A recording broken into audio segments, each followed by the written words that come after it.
आज हम लोग मेंसुरेशन के अंतर्गत वृत्त के बारे में अध्ययन करेंगे। आप सब लोगों ने पिछली कक्षाओं में वृत्त के बारे में कुछ न कुछ पढ़ा रखा होगा। एक बार फिर हम लोग बेसिक से स्टार्ट करते हैं और सबसे पहले हम लोग देखेंगे कि वृत्त किसे कहते हैं या वृत्त क्या होता है, वृत्त के केंद्रीय कोण का मान कितना होता है। अगला हमारा जो पॉइंट है, वृत्त का केंद्र क्या होता है, वृत्त का त्रिज्या क्या होता है, वृत्त का जीवा क्या होता है, वृत्त का व्यास क्या होता है। उसको हम देखेंगे कि वृत्त की परिधि क्या होती है और वृत्त की परिधि का सूत्र क्या होता है और उसका मात्रक क्या होता है। उसके बाद हम लोग आगे देखेंगे कि अर्धवृत्त किसे कहते हैं या अर्धवृत्त क्या होता है, अर्धवृत्त के केंद्रीय कोण का मान क्या होता है और अर्धवृत्त की यदि परिधि निकालना हो तो उसका सूत्र क्या होता है। उसके बाद हम लोग देखेंगे वृत्त का चतुर्थांश। वृत्त का चतुर्थांश का मतलब हुआ कि वृत्त का 1/4 भाग, ठीक है, और उसका यदि परिधि निकालना हो तो कैसे हम लोग निकालेंगे, ठीक है। तो चलिए एक एक करके हम लोग देखते हैं। सबसे पहले हम लोग देखेंगे कि वृत्त किसे कहते हैं। किसी निश्चित बिंदु से समान दूरी पर स्थित बिंदुओं के बिंदुपथ को वृत्त कहते हैं, ठीक है। तो मान लीजिए हमारा निश्चित बिंदु यहाँ पर है, यहाँ से चारों तरफ समान दूरी आप ले लीजिए, एक एक बिंदु पर समान दूरी आप ले लीजिए और इसी से जो बिंदुओं का पथ मतलब जो रास्ता बनेगा उसी को क्या कहते हैं, वृत्त या सर्कल कहते हैं, ठीक है। और वृत्त के केंद्रीय कोण का मान, तो वृत्त के केंद्रीय कोण का मान जो है 360 डिग्री होता है या 360 अंश होता है, ठीक है। अब अगला जो हमारा पॉइंट है कि वृत्त का केंद्र, तो निश्चित बिंदु या फिक्स्ड पॉइंट को ही क्या कहते हैं, वृत्त का केंद्र कहते हैं। मान लीजिए इसका हम लोग ने नाम दे दिया ओ मतलब ओरिजिन पॉइंट, ठीक है। तो वृत्त का केंद्र हो गया ओ, ठीक। अब हम देखते हैं त्रिज्या किसे कहते हैं। तो निश्चित बिंदु से परिधि या बिंदुपथ तक की दूरी को क्या कहते हैं, त्रिज्या कहते हैं। यही बिंदुपथ है, बिंदुओं का रास्ता बिंदुपथ है, इसी को परिधि भी बोलते हैं। तो यहां से यहां तक की दूरी कोई भी बिंदु इस पे ले लीजिए, कहीं भी ले सकते हैं। मान लीजिए हमने यहाँ ले लिया और इसको मिला दिए, इसको एक रेखाखंड से हम लोगों ने मिला दिया, इसको हम लोग नाम दे दिए ए। तो यही दूरी क्या हो गई, त्रिज्या हो गई। और त्रिज्या सामान्यतः कैपिटल आर या स्मॉल आर से व्यक्त करते हैं, ठीक है। तो जो त्रिज्या हो गई यहाँ पे ओ ए हो गई और ये किसके बराबर है, आर, ठीक। अगला हम लोग पॉइंट देखते हैं कि जीवा किसे कहते हैं। तो वृत्त की परिधि पर स्थित किन्हीं दो बिंदुओं को मिलाने वाली रेखाखंड को क्या कहते हैं, जीवा कहते हैं। तो वृत्त की परिधि पर कहीं भी आप दो बिंदु ले लीजिए, कहीं भी, मान लीजिए एक हम यहाँ पे ले लिए और एक बिंदु यहाँ पे ले लिए, दोनों को हमने मिला दिए, दोनों को हमने एक रेखाखंड द्वारा मिला दिया और इसका नाम दे दिया, मान लीजिए हमने कि बीसी। क्या नाम दे दिया, बीसी। तो जो परिधि पर स्थित दो बिंदुओं को मिलाने वाली रेखाखंड को क्या कहते हैं, जीवा कहते हैं। तो जीवा अब क्या हो जाएगा, बीसी रेखाखंड के लंबाई के बराबर हो गया, ठीक है। अब हम लोग अगला देखते हैं व्यास। देखिए व्यास क्या होता है, आप लोग ध्यान दीजिए इसको। मान लीजिए कि हम एक बिंदु यहाँ लिए, एक बिंदु यहाँ लिए। अब दोनों बिंदु यदि हम केंद्र के सीध में ले लें, एक इस साइड ले लें और एक इस साइड ले लें, ये भी तो जीवा हुआ। आप चाहे ऐसे मिला लें, चाहे ऐसे मिला लें, चाहे ऐसे मिला लें, चाहे ऐसे मिला लें, किसी भी तरह से आप मिलाइए, वृत्त पर स्थित दो बिंदुओं को तो क्या होता है, जीवा होता है। अब ये बताइए, हम यहाँ पर एक पॉइंट ले लें, यहाँ पर एक पॉइंट ले लें और फिर इसको मिला दें और इस पॉइंट का हमने नाम दे दिया डी। तो डी ए भी तो एक जीवा हुआ कि नहीं हुआ। तो इसका मतलब व्यास क्या होता है कि वृत्त की वह जीवा जो केंद्र से होकर गुजरती है, वृत्त की वह जीवा जो केंद्र से होकर गुजरती है क्या कहलाती है, व्यास, ठीक है। तो हमारा व्यास क्या हो गया, यानी कि डी ए रेखाखंड के बराबर हो गया। और व्यास को सामान्यतः कैपिटल डी या स्मॉल डी से व्यक्त करते हैं, प्रदर्शित करते हैं, ठीक है। अब उसके बाद से हमारा अगला जो पॉइंट है वो है परिधि। परिधि किससे कहते हैं, तो देखिए वृत्त के अनुदिश एक चक्कर लगाने में तय की गई दूरी को क्या कहते हैं, वृत्त का परिधि कहते हैं। अब अनुदिश मतलब होता है वृत्त की दिशा में। अब मान लीजिए यहाँ पे कोई व्यक्ति खड़ा है, इसको मान लीजिए पॉइंट दे दिया एम, और ये चलना शुरू किया, या मान लीजिए इधर से चलना शुरू किया, इस वृत्त पे, बाहर नहीं चलना है, वृत्त पे, और चलते चलते चलते चलते फिर यहीं पे एम पॉइंट पे एम से चलना स्टार्ट किया और एम पे ही आके रुक गया। तो जितना वो दूरी तय किया वही परिधि हुआ। ठीक है, अब देखिए परिधि का जो फार्मूला होता है उसको हम लोग देखेंगे कि परिधि का फार्मूला क्या होता है। तो उससे पहले हम जान लेते हैं कि परिधि और व्यास, परिधि और व्यास यानी डी, परिधि और व्यास का जो अनुपात होता है वो एक अचर राशि होता है। अब अचर राशि क्या होता है? वह राशियां जिनका मान किसी भी परिस्थिति में बदलता नहीं है, यानी कि अपरिवर्तित रहता है, अचर राशियां कहलाती हैं। जैसे 4, 6, 2, 8 ये सब क्या है? अचर राशियां हैं। ठीक है, तो अब हमने कहा कि परिधि, परिधि और व्यास, इसका अनुपात क्या होता है? अचर होता है। तो यही दोनों का अनुपात होता है, अचर होता है। तो इसको हम लोग क्या लिख सकते हैं? परिधि, परिधि बटा व्यास, ये होता है अचर। और चूंकि ये अचर होता है तो इसका मान निश्चित होगा, और उस निश्चित मान को ग्रीक भाषा के पाई अक्षर से प्रदर्शित करते हैं। ठीक है, ग्रीक भाषा के पाई अक्षर से, पाई अक्षर से, पाई अक्षर से प्रदर्शित करते हैं, पाई अक्षर से प्रदर्शित करते हैं। ठीक है, और पाई का मान जो होता है, पाई का मान जो होता है 22/7 3.1416, या इसी को फिर लिख सकते हैं 3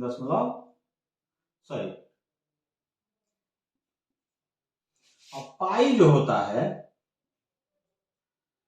एक अपरिमेय संख्या होती है।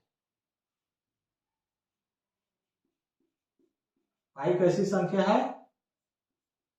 अपरिमेय, पाई जो है अपरिमेय संख्या है। ठीक है, तो अब यहां से देखिए कि परिधि बटे व्यास, परिधि बटे व्यास बराबर पाई हुआ, हुआ कि नहीं हुआ? तो परिधि बराबर क्या होगा? परिधि बराबर हो गया पाई गुणे, पाई गुणे क्या? व्यास हुआ। अब देखिए, अब इसको हम लोग लिख सकते हैं पाई इंटू डी, लिख सकते हैं पाई इंटू डी। अब ये जो डी है इसको देखिए ध्यान से कि यहां से यहां तक की दूरी आर हुई, तो ये भी दूरी क्या हुआ? आर हुआ, ये भी दूरी तो आर हुआ। तो यानी कि आर प्लस आर 2r के बराबर हुआ डी का मान। यानी कि व्यास जो होता है क्या होता है? त्रिज्या के 2 गुना होता है। तो यहां पे हम रख देंगे pi into 2r, pi into 2r। तो परिधि का फार्मूला क्या हो गया? परिधि का फार्मूला हो गया 2 पाई आर, परिधि का फार्मूला हो गया 2 पाई आर, जहां पे आर क्या है? वृत्त की त्रिज्या, जहां पे आर क्या है? वृत्त की त्रिज्या है। अब अगला हम लोग एक और पॉइंट देख लेते हैं कि मात्रक, परिधि का मात्रक, परिधि का मात्रक हम लोग देख लेते हैं कि मात्रक क्या होता है। तो त्रिज्या यदि सेंटीमीटर में दिया रहेगा, ठीक है, तो परिधि भी क्या होगा? सेंटीमीटर में होगा। त्रिज्या मीटर में होगा तो परिधि भी मीटर में होगा। यानी कि जो त्रिज्या का यूनिट होगा ना, वही जो है परिधि का भी यूनिट होगा। जैसे एग्जांपल की हम देख लेते हैं कि मान लीजिए एक वृत्त की त्रिज्या क्या है? 7 सेंटीमीटर है। कितना है? 7 सेंटीमीटर। परिधि बराबर होता है पेरीमीटर पी बराबर 2 पाई आर। तो 2 इंटू पाई का मान 22/7 और आर का मान 7 cm। देखिए 7 से तो 7 कट गया, 22 दूनी 44 और सेंटीमीटर बचा तो सेंटीमीटर। अब देखिए परिधि भी सेंटीमीटर और जो है कि यहाँ पे त्रिज्या भी सेंटीमीटर, तो सेम होता है। और इसका मात्रक यदि हम ऐसे सामान्यतः कहेंगे तो यूनिट, यूनिट मतलब जो त्रिज्या का होगा वही होगा इकाई। ठीक है, अब हम लोग देख लेते हैं अर्धवृत्त क्या होता है। वृत्त का व्यास प्रत्येक वृत्त को दो बराबर भागों में बांटता है। देखिए वृत्त का व्यास है ना, अब एक पार्ट ऊपर का एक पार्ट नीचे का, इसको काट दीजिए बीच से, तो एक पार्ट जो आधा भाग होगा इसको अर्धवृत्त कहते हैं, वृत्त के आधे भाग को अर्धवृत्त कहते हैं। यानी कि वृत्त का व्यास किसी भी वृत्त को दो बराबर भागों में बांटता है और प्रत्येक भाग को क्या कहते हैं, अर्धवृत्त कहते हैं। ठीक, अब देखिए नीचे जो है हमारा अर्धवृत्त है। ठीक है, अब इसके केंद्रीय कोण का जो मान होता है, अर्धवृत्त के केंद्रीय कोण का मान जो होता है वो कितना होता है, 180 डिग्री। केंद्रीय कोण का मान कितना होता है, 180 डिग्री या 180 अंश होता है। ठीक है, यही इसके केंद्रीय कोण होगा जो केंद्र पर बना। ठीक, 180 डिग्री। अब बात कर लेते हैं कि यदि इसका परिधि निकालना हो तो कैसे निकालेंगे। अर्धवृत्त का यदि परिधि निकालना हो तो कैसे निकालेंगे। देखिए अर्धवृत्त का परिधि निकालना हो तो कैसे निकालेंगे। देखिए वृत्त का परिधि क्या होता है, पूरे सर्कल का परिधि क्या हुआ, 2 पाई आर, 2 पाई आर हुआ कि नहीं हुआ। अच्छा, तो आधे का यहां से यहां तक का क्या हुआ, यहां से यहां तक का क्या हुआ, आधा हुआ, तो बाई 2 भाग कर देंगे 2 का, प्लस प्लस क्योंकि ये भी तो यहां से यहां तक है, तो यहां से क्या है, डी व्यास है, व्यास है, 2 से 2 कट गया तो क्या बचा, पाई आर प्लस, देखिए डी किसके बराबर होता है, 2r के बराबर होती है, व्यास त्रिज्या का गुना होता है r प्लस r, 2r, तो हम 2r लिख सकते हैं। तो ये हमारा अर्धवृत्त का परिधि निकालना हो तो हम लोग इस फार्मूले से निकाल सकते हैं।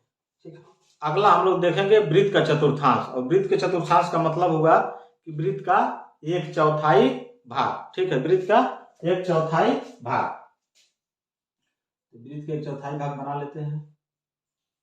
मान लीजिए किसी वृत्त का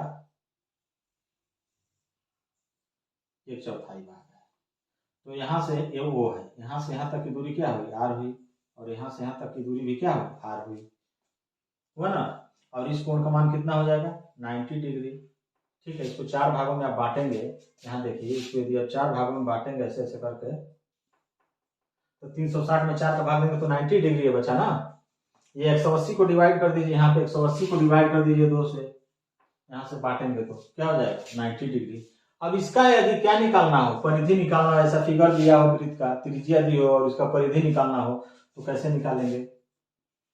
देखिए कैसे निकालेंगे, देखिए वृत्त का परिधि होता है 2 पाई आर होता है, 2 पाई आर होता है। अच्छा, चतुर्थ यहां से यहां तक का निकालना हो तो बटे 4 से भाग दे देंगे तो 1/4 भाग के ये यहां से यहां तक पार्ट आ जाएगा, निकल जाएगा। उसके बाद ए आर है और ये भी आर है, जोड़ देंगे दोनों को, तो यहां से क्या हो गया, 2 का 2, 2 दूना 4, pi by r by 2 plus 2r, ये हो गया हमारा। ठीक है, अगला पॉइंट हम लोग देख लेते हैं। पहला जो केस है वो ये है कि जब दो वृत्त एक दूसरे को बाह्य स्पर्श करते हैं। ठीक है, और दूसरा जो केस हमारा है वो है कि जब दो वृत्त एक दूसरे को क्या करते हैं, अंतः स्पर्श करते हैं। ठीक है, तो चलिए एक एक करके हम दोनों केस को देख लेते हैं। पहला केस है जब दो वृत्त एक दूसरे को वाय स्पर्श करते हैं। देखिए यहाँ पे वाय स्पर्श है, ये वृत्त ए है और ये बी है। ठीक, वाय स्पर्श किए हैं यानी बाहर बाहर इसको स्पर्श किए हैं किसी एक बिंदु पे। ठीक, चलिए मान लीजिए कि इसकी त्रिज्या क्या हो गई, यहां से यहां तक की त्रिज्या, वृत्त बी की त्रिज्या जो है r1 है। ठीक, और वृत्त ए की त्रिज्या जो है वो क्या हो जाएगी, r2 है। ठीक है, तो वृत्त ए और वृत्त बी के केंद्रों की जो बीच की दूरी होगी ये क्या होगा, r1 प्लस r2 के बराबर होगा कि नहीं होगा। देखिए यही तो केंद्र है, मान लीजिए कि इसका केंद्र O2 और इसका केंद्र O1, यही है ना। तो इन दोनों की जो बीच की दूरी होगी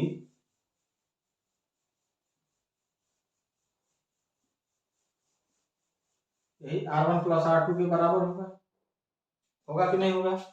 अब देखिए यदि दोनों वृत्त आपस में बराबर हो जाए, यानी कि r1 बराबर r2 हो जाए, ठीक, और r1 r2 हो जाए तो मान लीजिए r के बराबर है, r के बराबर है, तब क्या होगा, केंद्रों के बीच की दूरी डायरेक्ट 2r हो जाएगा क्योंकि दोनों वृत्त आपस में समान है। ठीक है, दूसरा हमारा केस है कि जब दो वृत्त एक दूसरे को क्या स्पर्श करते हैं, अंतः स्पर्श करते हैं। देखिए अंतः स्पर्श का कैसे है, ठीक है, ये बड़ा वृत्त है, छोटा वृत्त है। तो आप ध्यान से देखिए, इस वृत्त की त्रिज्या मान लीजिए कि R1 है और इसकी जो त्रिज्या है क्या है हमारा R2 है, R2 है। तो अब इन दोनों के केंद्रों के बीच की दूरी, इन दोनों वृत्तों के केंद्रों के बीच की दूरी, यह दूरी हमको निकालना है, इनके केंद्रों के बीच की दूरी क्या है। तो देखिए यहां से यहां तक यदि हम इसको मिला दें तो पूरा क्या होगा, यहां से यहां तक की दूरी क्या हो जाएगी, बड़े वृत्त की त्रिज्या हो जाएगी। और ये जो दूरी हुई ये भी तो R1 होगी, ये भी R1 होगी।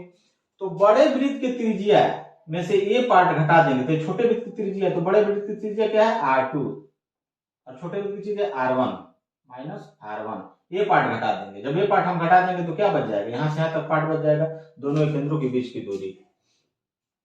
तो यहां से हमको क्या देखने के लिए मिला कि जब दो वृत्त एक दूसरे को y स्पर्श करते हैं तो उनके केंद्रों के बीच की दूरी उनके त्रिज्याओं के योगफल के बराबर होता है y स्पर्श में। और जब दो वृत्त एक दूसरे को अंतः स्पर्श करते हैं तो उनके केंद्रों के बीच की दूरी उनके त्रिज्याओं के अंतर के बराबर होता है।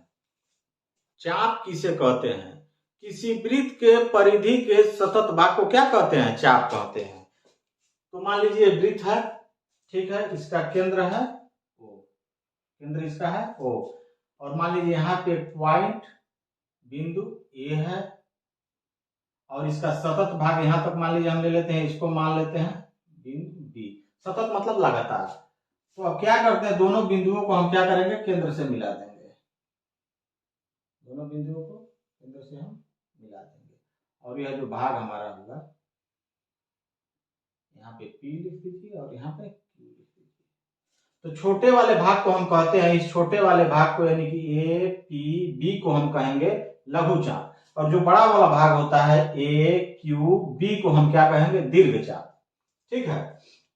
और मान लीजिए कि A एंगल हमारा थीटा है और दीर्घ चाप का जो हमारा कोण है उसको बीटा मान लीजिए, दीर्घ चाप का जो हमारा कोण है इसको बीटा मान लीजिए, ठीक है। तो अब देखिए कि जो ये लघु चाप का जो एंगल होगा, लघु चाप का जो केंद्रीय कोण होगा यानी कि थीटा, इसका मान हम कैसे निकालेंगे, देखिए इसको निकालने के लिए 360 माइनस पूरे केंद्रीय कोण का मान क्या होता है 360, तो टोटल हो गया 360, ठीक। टोटल 360 में से बीटा को यदि हम घटा देंगे, बीटा जो एंगल घटा देंगे तो क्या बचा, थीटा बचा, थीटा। और ये जो थीटा होगा ये हमेशा 180 डिग्री से कम होगा कि नहीं होगा। यदि 180 डिग्री के बराबर हो जाएगा तो दोनों थीटा और बीटा आपस में बराबर हो जाएंगे ना। तो कोई लघु चाप न रह जाएगा ना कोई दीर्घ चाप रह जाएगा। तो लघु और दीर्घ होने के लिए एक बड़ा होगा और एक छोटा होगा, ठीक है, समझ गए। अब चलिए आगे हम लोग देखते हैं दीर्घ चाप।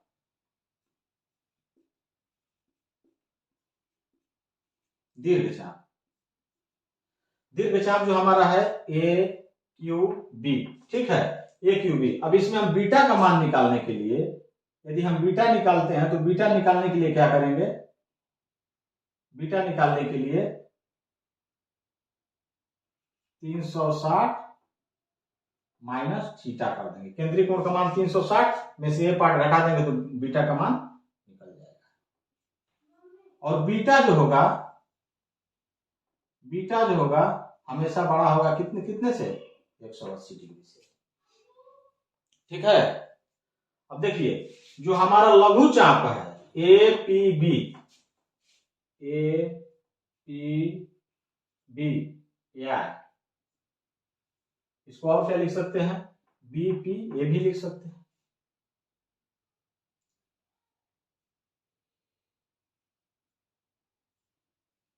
ठीक। दीर्घ चाप हमारा क्या है A Q B, B Q ए,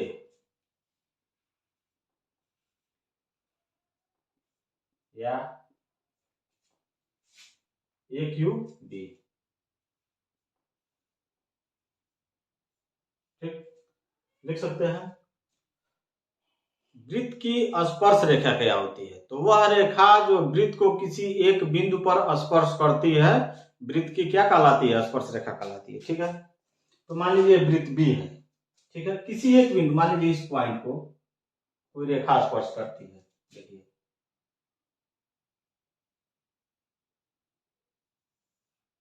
ये रेखा मान लीजिए हो गई यम और एम एन रेखा, किस बिंदु पर स्पर्श करती है? मान लीजिए पी बिंदु पर स्पर्श करती है। जो एम एन रेखा है वृत्त बी की क्या होगी? स्पर्श रेखा होगी। ठीक है, अब देखिए जो वृत्त की त्रिज्या होती है वो स्पर्श रेखा पर लंब होती है। तो जहां पे टच किया है पी बिंदु से, केंद्र से इसको मिला देंगे सीधी रेखा से और ये हो गया। ठीक, तो ये लंब होगा। अच्छा ये बताइए, जब वृत्त की त्रिज्या स्पर्श रेखा पर लंब होगा तो कोण एन पी ओ का मान कितना होगा?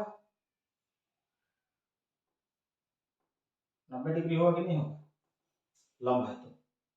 अच्छा, जब उसका मान 90 होगा तो इसका भी मान 90 होगा।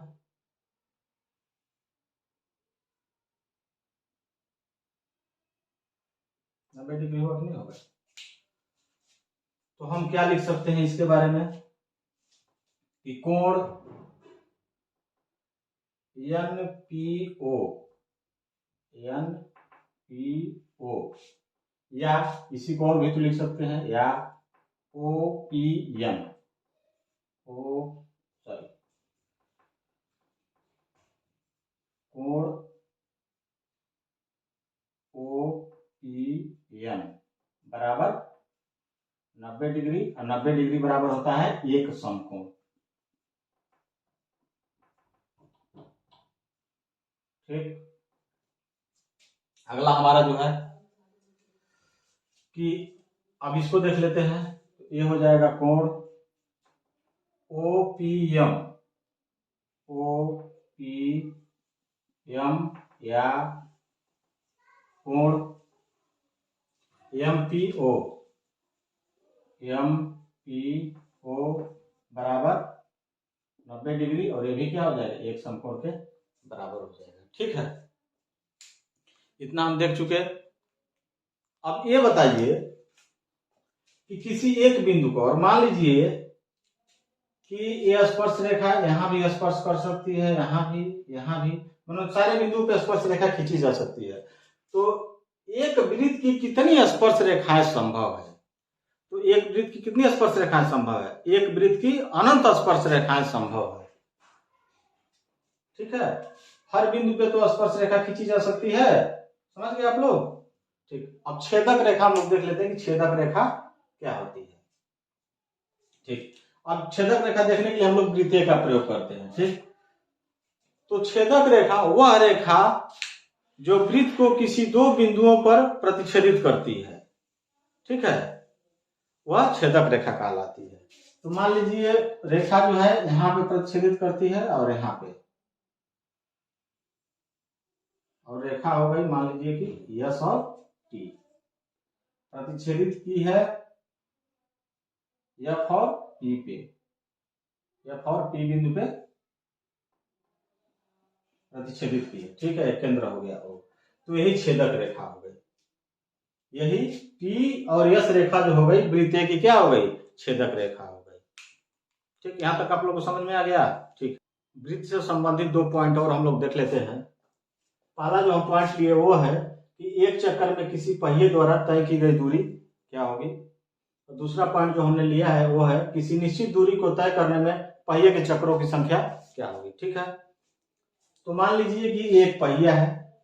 ठीक, ठीक है, और यहां से इस पे चलना स्टार्ट किया पहिया, ये रोड मान लीजिए, ये रोड है, इस बिंदु से चलना स्टार्ट किया, और जब एक राउंड पूरा करेगा तो मान लीजिए कहीं यहां आएगा, फिर इसी बिंदु पे आएगा, तो एक राउंड में कितनी दूरी चलेगा? जितनी इसकी परिधि होगी, यानी कि ये कितनी दूरी चलेगा?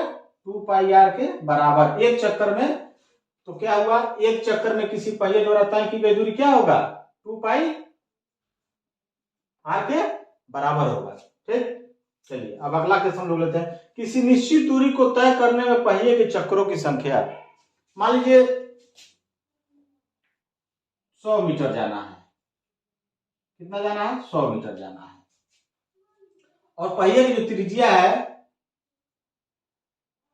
0.005 मीटर है। ठीक है, तो अब ये बताइए कि 100 मीटर जाने में पहिया कितना चक्कर लगेगा। तो क्या करेंगे? कुल तय दूरी बटे क्या? कुल तय दूरी बटे परिधि, पहिए की परिधि, तो चक्करों की संख्या निकल जाएगा। मान लीजिए इतना दूरी तय किया, लेकिन एक चीज आप लोग ध्यान दीजिएगा, मान लीजिए दूरी किलोमीटर में है और ये मान लीजिए यदि त्रिज्या सेंटीमीटर में दे दिया है, तो क्या करेंगे? दोनों को एक पैरामीटर में चेंज कर लेंगे। दोनों को सेंटीमीटर में कर लेंगे, दोनों को मीटर में होगा तो मीटर में कर लेंगे, किलोमीटर में होगा तो किलोमीटर में कर लेंगे, तभी भाग देंगे, नहीं तो गलत हो जाएगा। अब देख लेते हैं वृत्त का क्षेत्रफल क्या होता है। तो वृत्त का क्षेत्रफल समझने के लिए हम दो वृत्त बनाए हैं आप लोग के सामने। तो वृत्त के पूरे भाग को जो है ना वृत्त का क्षेत्रफल कहते हैं। पूरे एरिया को जो हम शेडेड एरिया कर रहे हैं, ये जो छायांकित कर रहे हैं, पूरे भाग को जो है इसका क्षेत्रफल कहते हैं वृत्त का।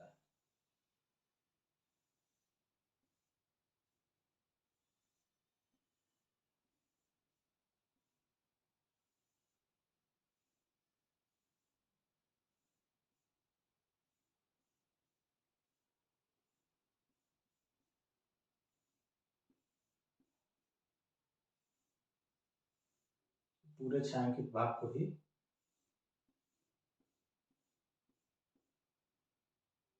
वृत्त का क्षेत्रफल कहते हैं। ठीक है, तो वृत्त के क्षेत्रफल हम निकालेंगे कैसे? इसको जानने के लिए हम क्या करते हैं कि वृत्त को कई छोटे छोटे भागों में हम क्या करते हैं? काट लेते हैं।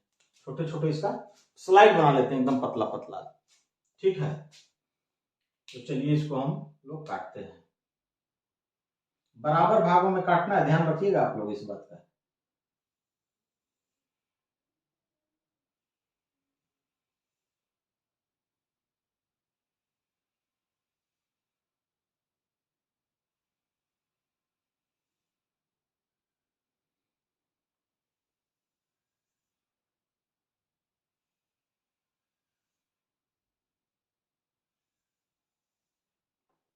अब इसको नंबरिंग आप कर दीजिए। 1 2 3 4 5 6 7 8 9 10 11 12 13 14 15 16। अब क्या करिए? इसको एक सीध में आप लोग लगा दीजिए। देखिए 1 नंबर भाग को हम उठा रहे हैं।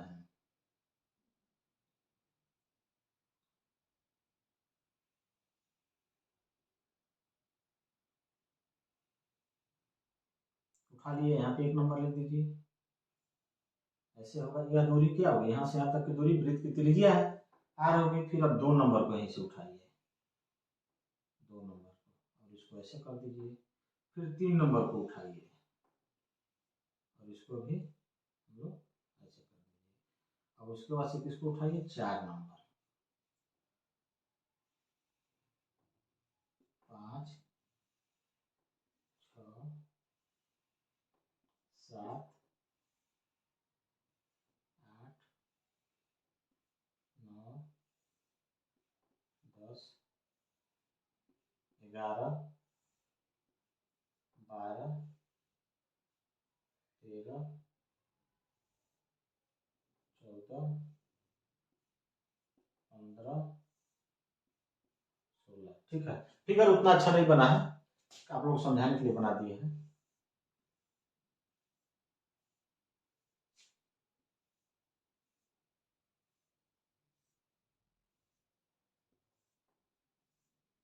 अच्छा ध्यान दीजिए आप लोग, हमने 16 टुकड़ा किया। मान लीजिए एकदम और छोटा छोटा टुकड़ा करते, एकदम पतला पतला।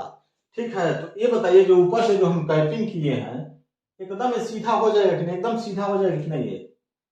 ये सीधा होगा कि नहीं होगा? बताइए आप लोग, ये सीधा होगा कि नहीं होगा? और ये भी एकदम सीधा हो जाएगा। ये जो डिस्टेंस है ये भी तो एकदम सीधा हो जाएगा। होगा कि नहीं होगा? तो एक किसके बराबर, एकदम सीधा जब होगा तो यहां से यहां तक होगा, तो किसके बराबर होगा? आर के बराबर होगा।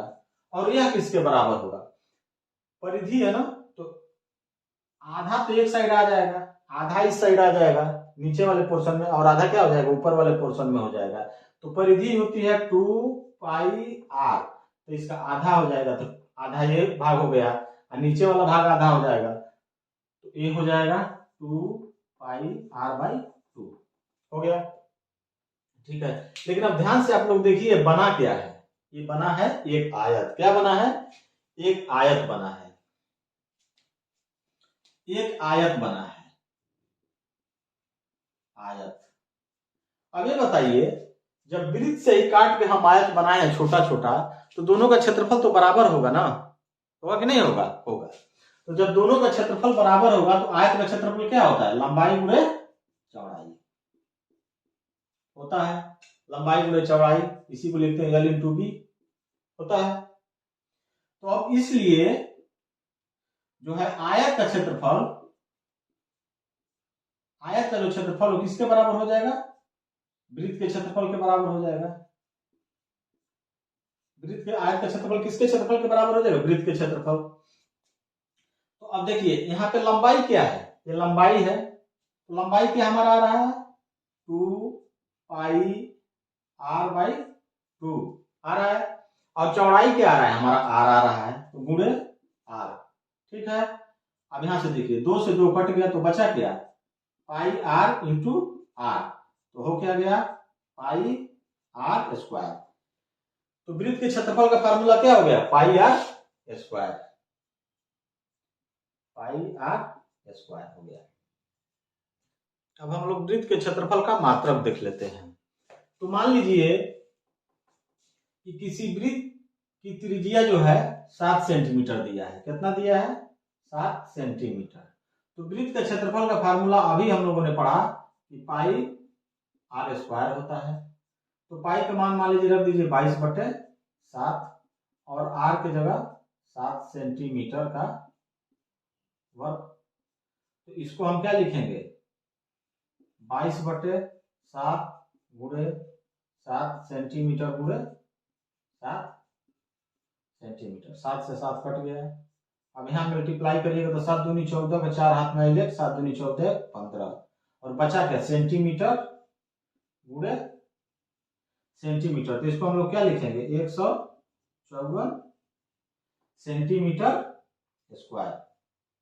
ठीक है, इसका मतलब है वृत्त के क्षेत्रफल का मात्रक क्या होता है? इकाई वर्ग होता है। क्या होता है? इकाई वर्ग या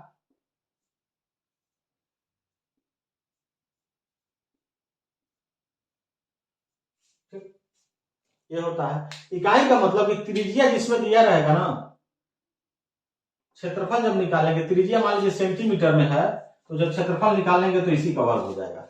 समझ गए आप लोग? ठीक है, अब हम लोग देख लेते हैं अगला पॉइंट जो हमारा है वो है अर्धवृत्त का क्षेत्रफल। तो वृत्त के क्षेत्रफल का फार्मूला ध्यान से देखिए आप लोग, क्या होता है? पाई आर स्क्वायर होता है। तो जब अर्धवृत्त का क्षेत्रफल निकालेंगे, यानी कि आधा एरिया का क्षेत्रफल निकालेंगे पूरे में से, तो डिवाइड बाई 2 कर देंगे, और वृत्त का क्षेत्रफल हो गया। तो वृत्त का क्षेत्रफल क्या होता है? पाई आर स्क्वायर। और जब चौथाई भाग का क्षेत्रफल निकालेंगे तो डिवाइड बाई 4 कर देंगे, वृत्त के चतुर्थांश का क्षेत्रफल हो गया। ठीक है, वृत्त के क्षेत्रफल से संबंधित कुछ और कॉन्सेप्ट हम लोग देख लेते हैं, जिससे आपके पेपर में सवाल भी आता है। सवाल इस प्रकार रहता है कि कोई गोलाकार मैदान है, ठीक है, या फील्ड है, उसके चारों तरफ 2 मीटर चौड़ा रास्ता बनाने का खर्च बताइए। रास्ते की चौड़ाई दिया रहेगा और जो बनाने का खर्च रहेगा वो दिया रहेगा। ठीक है, तो मान लीजिए कि अंदर वाला जो वृत्त है, जो अंदर वाला वृत्त है जिसकी त्रिज्या हम लोगों ने R1 लिखा है, ये पार्क है। ठीक है, गोलाकार पार्क है या मैदान है। ठीक है, और जो उसके बाद से जो चौड़ाई दिया रहेगा मान लीजिए x मीटर है, तो चारों तरफ x होगा तो एक और वृत्त बनेगा ना। तो ये बताइए वृत्त जो लाल से हम शेडेड एरिया किए इसी का क्षेत्रफल निकालते हैं। इसका क्षेत्रफल निकालेंगे हम क्या करेंगे? बड़े वाले वृत्त के क्षेत्रफल में से छोटे वाले वृत्त के क्षेत्रफल को क्या कर देंगे? घटा देंगे। तो देखिए R2 तो हमको दिया नहीं रहेगा, तो R2 बराबर हमारा होगा क्या? R2 बराबर हमारा क्या होगा? कि R2 बराबर हमारा होगा R1 प्लस मान लीजिए x मीटर चौड़ा दिया रहेगा तो x हो जाएगा, यही हमारी R2 की वैल्यू हुई। तो बड़े वृत्त का क्षेत्रफल क्या होगा, बड़े वृत्त का क्षेत्रफल होगा पाई R2 स्क्वायर माइनस छोटे वृत्त का क्षेत्रफल पाई R1 स्क्वायर होगा। बड़े वृत्त के क्षेत्रफल में से छोटे वृत्त का क्षेत्रफल घटा देंगे तो क्या आ जाएगा, रास्ते का क्षेत्रफल आ जाएगा, यानी कि y वृत्त के क्षेत्रफल में से अंतः वृत्त को क्षेत्रफल को हम घटा देंगे तो जो है कि रास्ते का क्षेत्रफल आ जाएगा या शेष भाग का क्षेत्रफल हमको प्राप्त हो जाएगा। तो देखिए यहां से पाई हम कॉमन ले लिए तो R2 square minus R1 square, ठीक। अब आप लोग जानते हैं कि a minus A square minus B square बराबर होता है एक कोष्टक में a प्लस बी और एक कोष्टक में a माइनस बी, यानी कि एक बार जोड़ देंगे एक बार घटा देंगे। तो यहां भी आप लोग ऐसे करिए, पाई हो गया, त्रिज्याओं को एक बार जोड़ दीजिए और एक बार घटा दीजिए, ठीक। तो ये जो हमारा हो गया रास्ते का क्षेत्रफल हो गया, ठीक है। तो रास्ते का क्षेत्रफल जब हम लोग निकाल लेंगे इस फार्मूले से, देखिए यहाँ पे जो फार्मूला अभी हम निकाले हैं, इससे जब रास्ते का क्षेत्रफल निकल जाएगा तो उसके बाद हम लोग क्या करेंगे कि जो पैसा दिया रहेगा कि इतना पैसा प्रति वर्ग मीटर की दर से खर्च आता है, तो उसे क्षेत्रफल में मल्टीप्लाई कर देंगे तो टोटल खर्च आ जाएगा, ठीक है।